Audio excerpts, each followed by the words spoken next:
നമസ്കാരം. AICC general secretary സ്ഥാനം നഷ്ടപ്പെട്ട മുതിർന്ന കോൺഗ്രസ് നേതാവ് താരിഖ് അൻവർ ഏത് നിമിഷവും പാർട്ടി വിട്ടേക്കുമെന്നുള്ള അഭ്യൂഹങ്ങൾ ശക്തമായിരിക്കുന്നു.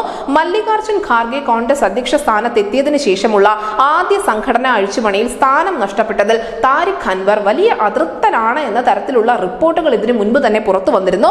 അതുകൊണ്ട് തന്നെ NCPയുടെ സ്ഥാപക നേതാക്കളിൽ ഒരാൾ കൂടിയായ താരിഖ് അൻവർ തിരികെ തന്റെ പാളയത്തിലേക്ക്, ശരത് പവാറിന്റെ സ്വന്തം NCPയിലേക്ക് തന്നെ മടങ്ങിപ്പോകാനുള്ള സാധ്യതകൾ അധികരിച്ചിട്ടുണ്ട് എന്ന് ദ ഇന്ത്യൻ എക്സ്പ്രസ് റിപ്പോർട്ട് ചെയ്തിരിക്കുന്നു. നമുക്കറിയാം, കോൺഗ്രസ് അധ്യക്ഷ സ്ഥാനത്തേക്ക് സോണിയാഗാന്ധി എത്തിയ സമയത്താണ് അവരുടെ നേതൃത്വത്തെ ചോദ്യം ചെയ്തുകൊണ്ട് താരിഖ് അൻവർ 2 ദശാബ്ദം മുൻപ് കോൺഗ്രസ് പാർട്ടി വിട്ടത്.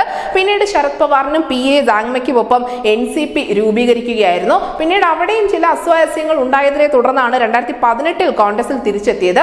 അങ്ങനെ വീണ്ടും കോൺഗ്രസിലേക്ക് തിരികെ എത്തിയ സമയത്ത് താരിഖ് അൻവറിന് പാർട്ടി AICC ജനറൽ സെക്രട്ടറി സ്ഥാനം തന്നെ നൽകുകയും ചെയ്തു. കേരളത്തിന്റെ ചുമതലയായിരുന്നു അദ്ദേഹത്തിന് ഉണ്ടായിരുന്നത്.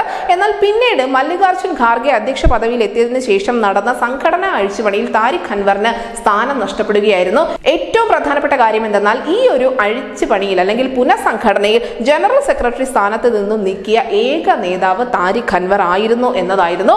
ഇതിലടക്കം അദ്ദേഹം വലിയ അതൃപ്തി ഇതിനോടകം തന്നെ നേതൃത്വത്തെ അറിയിക്കുകയും ചെയ്തിരുന്നു. പക്ഷേ പിന്നീട് അവിടെ നിന്നും കാര്യമായ നീക്കങ്ങളൊന്നും, നടപടികളൊന്നും തന്നെ ഉണ്ടാവാത്തതിനെ തുടർന്നാണ് തിരികെ NCPയിലേക്ക് ഇപ്പോൾ പോയേക്കുമെന്നുള്ള അഭ്യൂഹങ്ങൾ പരക്കുന്നത്. അതേസമയം തന്നെ ബീഹാറിൽ INDA സഖ്യകക്ഷികളുമായി നടക്കുന്ന സീറ്റ് ചർച്ചകളിൽ കാത്തിഹാറിന് വേണ്ടി കോൺഗ്രസ് ആവശ്യം ഉന്നയിക്കുന്നുണ്ട് എന്നും ഇവിടെ താരിഖ് അൻവറിനെ പരിഗണിച്ചേക്കാം എന്നുള്ള റിപ്പോർട്ടുകൾ കൂടി പുറത്തു വരുന്നുണ്ട്. എന്തായാലും ലോക്സഭാ തെരഞ്ഞെടുപ്പ് അടുത്തിരിക്കുന്ന ഈ വേളയിൽ കോൺഗ്രസിന്റെ ഏറ്റവും പ്രധാനപ്പെട്ട നേതാക്കളിൽ ഒരാളായ താരിഖ് അൻവർ പുറത്തു പോവുകയാണെങ്കിൽ തീർച്ചയായും അത് കോൺഗ്രസിനെ സംബന്ധിച്ച് ഒരു വലിയ തിരിച്ചടിയായിരിക്കും. News desk news India Malayalam.